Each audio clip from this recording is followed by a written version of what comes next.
ఈవిడ ఒక మహిళ, ఆవిడ ఉపయోగించిన లాంగ్వేజ్ మీరు చూశారు.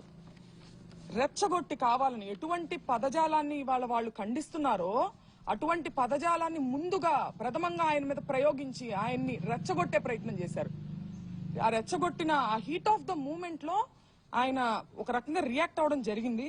దాన్ని వెంటనే ప్రెస్ మీట్ పెట్టి, ఇంటికి వచ్చిన వెంటనే కూడా ఆయన ప్రెస్ మీట్ పెట్టి నేను అలా అనుండాల్సింది కాదు అని క్లియర్ గా ఆయన చెప్పారు. నేను అన్నది చంద్రబాబు గారిని కాదు, నేను నా మీద దాడికి వచ్చిన వాళ్ళని నేను అన్నాను. ఆయన ప్రజల చేత ఎన్నిక అవ్వబడినటువంటి సీఎం, ఆయన అనే ఉద్దేశం నాకు లేదు అని ఆయన వెంటనే చెప్పారు. ఇలా చెప్పే దమ్ము ఎవరికుందండి?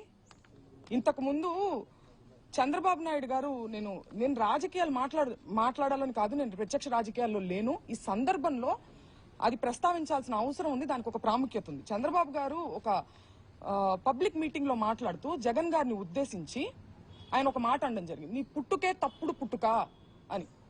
ఇది హీట్ ఆఫ్ ద మూమెంట్ లో అన్న మాట కాదండి, చాలా ప్రిపేర్డ్ గా ఒక పబ్లిక్ మీటింగ్ లో ఆయన దీన్ని మాట్లాడారు. దాని గురించి ఆయన ప్రెస్ మీట్ పెట్టి నేను అలా అనుండాల్సింది కాదని ఎప్పుడైనా చెప్పారా? ఇలాంటి ఎగ్జాంపుల్స్ ఇంకా చాలా ఉన్నాయి. కానీ రాంబాబు గారు చెప్పారు, ఆయన అన్నది హీట్ ఆఫ్ ద మూమెంట్ లో, దాన్ని నేను అలా అనుండాల్సింది కాదని ఆయన చెప్పడం జరిగింది. చెప్పిన తరువాత కూడా నేను లీగల్ కాన్సిక్వెన్సెస్ ఫేస్ చేస్తాను, నేను ఎక్కడే ఉంటాను, నేను ఎక్కడికి పారిపోను అని చెప్పిన తర్వాత కూడా ఒక ప్రజాస్వామ్యంలో, ఒక గవర్నెన్స్, ఒక లా అండ్ ఆర్డర్ ఉన్న స్టేట్ లో పోలీసుని పూర్తిగా నిర్వీర్యం చేసి విపరీతమైన దాడులు చేశారు. ఆయన మీద హత్యాయత్నం చేశారు. కత్తులు, కర్రలు. మా నాన్నగారు ప్రెస్ మీట్ ముగించుకుని ఆఫీస్లోకి వెళ్లారు. ఇది అందరూ చూశారు అక్కడ, పోలీసులు, ప్రెస్, అందరికీ తెలుసు. ఇంట్లో లేడీస్ మాత్రమే ఉన్నామని కూడా తెలుసు. లేడీస్ ఉన్న ఇంట్లోకి మగవారిని మూకుమ్మడిగా పంపి, ఈ సందర్భంలో నేను గల్లా మాధవి గారిని అడుగుతున్నాను, ఇది మీకు ఏ నైతిక విలువ ఉందని చెప్పి మీరు క్షమాపణ కోరుతున్నారు అంబటి రాంబాబు గారి దగ్గర నుంచి? నేను అంబటి రాంబాబు గారి వ్యాఖ్యల్ని నేను సమర్థించట్లేదు, ఆయనే సమర్థించుకోలేదు కదా. హీట్ ఆఫ్ ద మూమెంట్ లో నేను అన్నాను, నేను అలా అనుండాల్సింది కాదని ఆయనే చెప్పారు. మీకే నైతిక విలువ ఉందని చెప్పి మీరు, మీ హస్బెండ్, లేడీస్ మేము ఇక్కడ ఉంటే మీరు తాగి ఉన్నటువంటి మగవారిని మా మీదకి రెచ్చగొట్టి పంపిస్తూ ఇంట్లోకి వెళ్ళమని, వాళ్ళు అద్దాలు మీరు చూడొచ్చు, కారు ఎలా పగలగొట్టారు, అద్దాలు, పైన అద్దాలు, పక్కన తలుపులు అన్ని పగలగొట్టుకుని లోపలికి రావాలని చూసారు. లోపల కేవలం ఆడవారు మాత్రమే ఉన్నాం.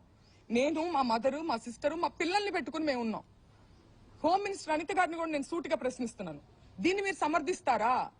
మీరు ఆడవారి మర్యాద దెబ్బతిందనే ప్రాసెస్ లో మీరు దాడి చేస్తూ మీరు అటాక్ చేసింది ఆడవాళ్ళ మీదనే. ఇది ఏ రకంగా సమంజసం? ఇది ఏ రకంగా న్యాయం? నేను ఇదే సందర్భంలో పవన్ కళ్యాణ్ గారిని కూడా అడగాలనుకుంటున్నాను. కాపు సామాజిక వర్గంలో నేను పుట్టినందుకు చాలా గర్వపడుతున్నాను. అయితే ఇవాళ మీ బలం చూసుకొని కాపు కులస్తులందరూ ఆళ్ల పట్లే ఉన్నారు అనే ఒక బలాన్ని చూసుకొని ఇవాళ కాపు మహిళలమైన మమ్మల్ని తిడుతూ, కాపు అనే కుల ప్రస్తావనతో పాటు బూతులను జోడించి, లకారాలు జోడించి మమ్మల్ని తిడుతూ స్త్రీలని మా ఇంటి మీద దాడి చేసి ఇవన్నీ పగలగొట్టారు. దీనికి పవన్ కళ్యాణ్ గారి బలము అడ్వాంటేజ్ గా తీసుకున్నారు వాళ్ళు. కాబట్టి పవన్ కళ్యాణ్ గారు బాధ్యత వహించి దీన్ని ఖండించాలి. తల్లులందరికీ ఉన్నారండి. రాంబాబు గారు తల్లిని మీరు ఎప్పుడైనా చూడొచ్చు, ఆయన ఎప్పుడు ఒక బార్డర్ క్రాస్ చేసి అసభ్య పదజాలంతో ఏది మాట్లాడరు. మాట్లాడినప్పుడు క్షమాపణ చెప్తారు, లేదంటే నేను అలా ఉండాల్సింది కాదని కూడా చెప్పారు. మీ తల్లిని అన్నది ఎవరు? పవన్ కళ్యాణ్ గారు. తల్లులనే సాంప్రదాయం ఎక్కడుందో మీ మనసుకు తెలుసు. పురంధేశ్వరి గారు మాట్లాడుతూ చంద్రబాబు నాయుడు గారు తల్లిని అన్నారని చెప్పి ఆవిడ అన్నారు. నేను చూశాను ఆ వీడియో. నేను ఒక మహిళగా అడుగుతున్నాను, చంద్రబాబు నాయుడు గారు జగన్ గారిని మీ పుట్టుకే తప్పుడు పుట్టుక అని అన్నారు, ఇందులో జగన్ గారి తల్లిని అన్నట్టు కాదా? దీని గురించి ఆవిడ అభిప్రాయాన్ని చెప్పాలి, దీన్ని కూడా ఆవిడ ఖండించాలి కదా.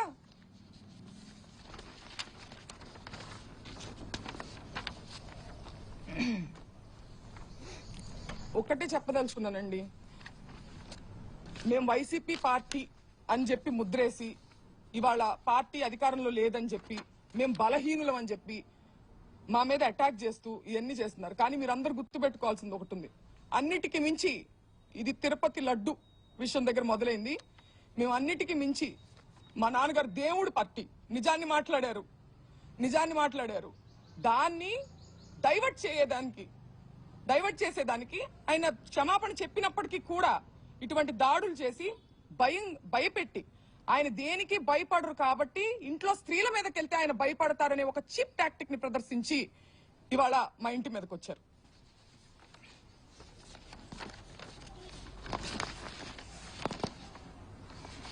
నిజంగా వాళ్ళకి వాళ్ళ తల్లిగారిని అన్నారు అనే కోపం ఉందా, లేకపోతే దాని చాటుగా దాన్ని అడ్డు పెట్టుకొని ఆయన వాగ్దాటితో వాళ్ళు చేసేటువంటి తప్పుల్ని ప్రజల్లోకి తీసుకెళ్తున్నారని ఒక కక్ష సాధింపుగా దాన్ని వంక పెట్టుకొని చేసినట్టుగా అనిపిస్తుందండి.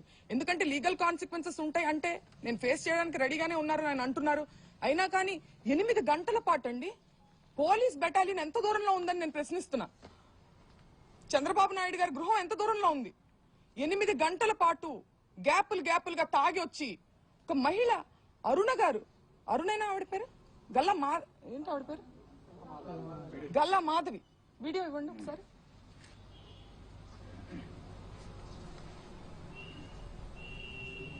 ఈ రోజు మేము ఖచ్చితంగా దాడికి దిగబడ్డాము మేమందరం కూడా. ఈ రోజు మేము ఖచ్చితంగా దాడికి దిగబడ్డాము మేమందరం కూడా. ఈ రోజు మేము ఖచ్చితంగా దాడికి దిగబడిందంట ఆవిడ. ఈ రోజు మేము ఖచ్చితంగా దాడికి దిగబడ్డారంట ఆవిడే చెప్తున్నారు. ఎవరి మీద దాడికి దిగబడ్డారు? మహిళల మీద దాడికి దిగబడ్డారా? మహిళలతో ఇది సమంజసమా? మహిళల కోసం పోరాడుతూ ఆవిడకి నేను ఒక్కటే చెప్తున్నా, మీకు కుటుంబం ఉంది, మీకు పిల్లలున్నారు, మిమ్మల్ని పావుగా ఉపయోగించుకుంటున్నారు. మిమ్మల్ని ఏ ఎమ్మెల్యేలు అయితే మిమ్మల్ని మా ఇంటికి పంపించారో వాళ్లే రావచ్చు కదా. వాళ్ళు రాకుండా మిమ్మల్ని పంపించారంటే మిమ్మల్ని బలిపశువుని చేస్తున్నారు. 40 ఏళ్ల రాజకీయ అనుభవం ఉంది మా నాన్నగారికి. నా చిన్నప్పటి నేను పుట్టిన సంవత్సరానికి ఆయన ఎమ్మెల్యే. నా చిన్నప్పటి నుంచి నేను రాజకీయాలు చూస్తున్నా.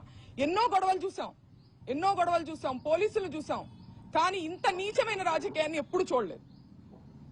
నేను గల్లా మాధవ్ గారికి చెప్తున్నా, మీ కుటుంబం లేదా? మీ భర్తతో సహా వచ్చి స్త్రీల మీద దాడి చేశారే, మీ కుటుంబం లేదా? మీకు పిల్లలు లేరా? మిమ్మల్ని ఎందుకు పంపించారు? మిమ్మల్ని బలిపశువుని చేస్తున్నారు. వాళ్లే రావచ్చు కదా, మిమ్మల్ని పంపించిన వాళ్లే జనాన్ని వేసుకుని రావచ్చు కదా. ఆలోచించుకోవాలి. మీ మనస్సాక్షిగా వదిలేస్తున్నాం దీన్ని.